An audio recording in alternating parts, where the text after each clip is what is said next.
Ladies and gentlemen, welcome to the National Timely Action Hour.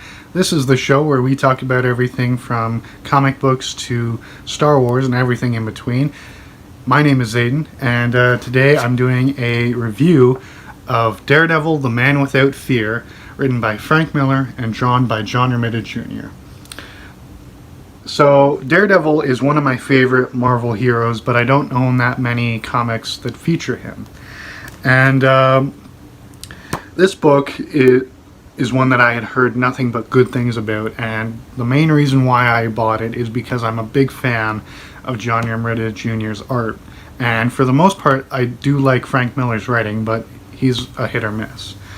So, this is a book that came out in 1993 as a 5-part miniseries, and it retells the origin story of Daredevil. So, Matthew Murdock is a boy from New York City, as most Marvel heroes are, specifically from the neighborhood of Hell's Kitchen, and he is the son of a boxer named Jack Murdock, and his mother Maggie had postpartum depression and left them and became a nun.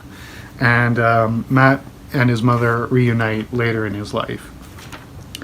Anyway, so when Matt is 8 years old, he is walking down the street and he sees an old blind man crossing the street, and there is a truck with nuclear radioactive chemical waste barreling down the street, and the driver tries to swerve to miss the man, but the waste barrels come off of the truck bed and get in, and the stuff gets in Matt's eyes and it blinds him, but it heightens his other senses and gives him a radar that's sort of like echolocation that he can use to see. And Matt's father, Jack, aka Jack the Devil Murdock, aka Batlin Jack Murdock, at this point in his life, he is a washed-up boxer, and he takes work from a mobster named Roscoe Sweeney, aka the Fixer. So the Fixer has Jack throwing fights and roughing up people who owe him money and haven't paid on time. And during this time, Matt is being trained by another blind guy named Stick, who teaches him how to use his radar sense and his other senses to help him be a badass. So, one night, Jack is fighting another boxer named Carl Creel, and Carl goes on to become the villain, the Absorbing Man. And he wins the fight, and because he didn't throw it, the Fixer's men beat him to a pulp and shoot him in the head, and Matt is left as an orphan. And he later tracks down the men responsible for his father's murder, and he beats the ever-loving crap out of them, and as a result the Fixer has a heart attack and dies, like in the original story. So later we see Matt graduate high school, then he goes off to college, and he graduates from Harvard Law at the top of his class, and there he meets his best friend Franklin Nelson, and Franklin's nickname from Matt is Foggy. Because of his radar sense, he comes off as Foggy to him. And when Matt was in elementary school, after he had been blinded, he got the nickname Daredevil as a mocking, sort of bullying nature from the other kids, and he hated that name. But later he takes it on with pride when he becomes the superhero Daredevil, because Frank Miller's saying that he owns it now. He takes what the bullies gave him and gives it back to the bullies of the world. So Matt becomes a lawyer, and he's working in Boston, and then he has to come back to New York to work a case, and he befriends this girl named Mickey, and she and he train at his father's old gym, but sadly one night the girl is kidnapped by some junkies who are working for a mob boss named Wilson Fisk, aka the Kingpin.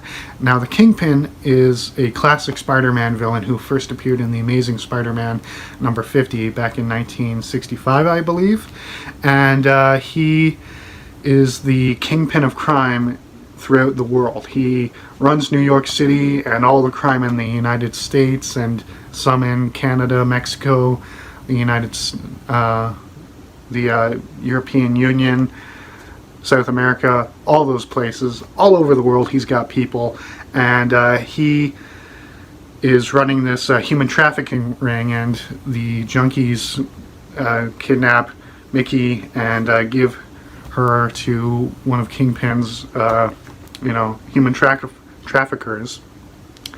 And so Matt has to, become Daredevil to save her. And it's a horrible ordeal for this poor girl, but Matt beats the ever-loving shit out of these guys, and they deserve it.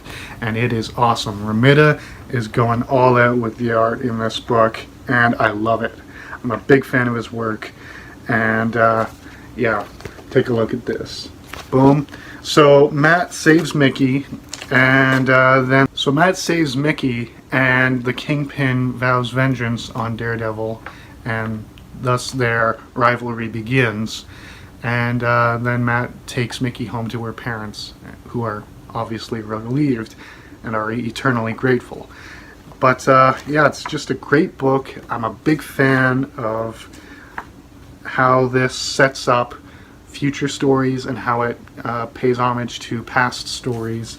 And it's just a really good book. And it inspired the Netflix series starring Charlie Cox, which was phenomenal. And you can see how a lot of people took influence from this. And this is where Matt gets his black suit that is his first suit, and then we see him get his yellow suit from issue 1 of Daredevil back in 1964. Then at the end he dons his classic red suit. And it is really, really good. And as a sort of bonus feature, we get the original script from Frank Miller, and we get the original sketches and covers by John Romita, and it is, great art, great writing. I cannot say that enough. I definitely recommend it to you if you are a fan of Daredevil, such as myself. And so if you are new to my channel and want to check out more comic book reviews, or video game gameplay, or movie reviews, or TV show reviews, please subscribe and ring the bell to be notified when I post new videos. And if you enjoyed this video, hit the like button. If you didn't like it, hit the dislike button. And in the description of this video, I will leave links to my podcast as well as my Patreon page and Spring Store. So if you'd like to support the channel financially, I would be greatly, greatly appreciative of you for that. And I will also leave the links to my social media profile, so if you want to send me messages or get updates on the channel, then feel free to check that out. And I'll also have above me right here the link to my episode of my podcast where I talk about John Romita Jr.'s career, if you're more interested in that. But thank you so much for watching. I had a fun time making this. I bought this at Toronto Fan Expo 2022 for $25 from a great vendor who had a lot of great books. And so thank you so much for watching. I hope you have a wonderful day. Thank you. Goodbye.